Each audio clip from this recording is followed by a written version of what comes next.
Wholesome Words Audio on The Young Learn to Love Themselves Part 1. If you have ever spent your night mindlessly scrolling through social media, you have likely come across inspirational videos, podcasts, or messages about self-love and healing.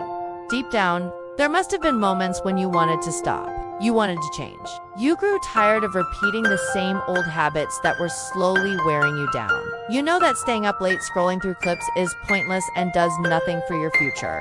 Yet you don't know how to break the cycle. You might have eagerly signed up for a yoga class or a gym membership with a firm resolve to live healthier, only for a few days to pass before you found a dozen reasons to let that new habit slip away.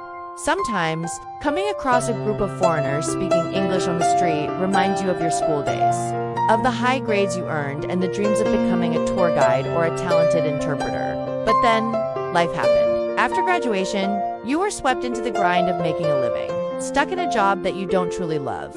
If you are going through these feelings, I just want you to know you are not alone. I, too, spent my younger years running and running, only to wake up one morning at the age of 35 and realize I hadn't done anything that truly fulfilled my soul. I felt fed up with myself, tired of superficial relationships, and exhausted by the chaos of life. There were moments when I despairingly thought, I'm not young enough to start over. If only...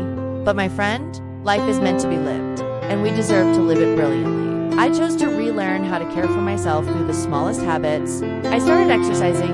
No matter how busy I am, a specific time of day is dedicated solely to self-care. It might just be simple movements for the neck, shoulders, and back, or some full body stretching. But by repeating them consistently every day, I proved to myself that I can do IT. Don't force yourself to start with something too difficult, only to get discouraged. Do what you enjoy, what you know is good for your health, your body, and your spirit. I gave up many times until I hit rock bottom till I was too tired of drowning in an emotional abyss. Since I started exercising regularly, I feel fresher and more positive. It is the feeling of a winner winning against my own inertia. It was also through exercise that I rediscovered my childhood passion for languages.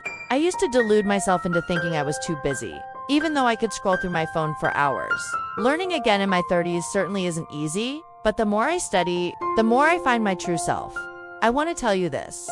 Spending 30 minutes exercising or 45 minutes learning a language every day is, in fact, a revolution. You don't need to save the world or do something monumental to be carved in stone. You truly win when you conquer the person you were yesterday.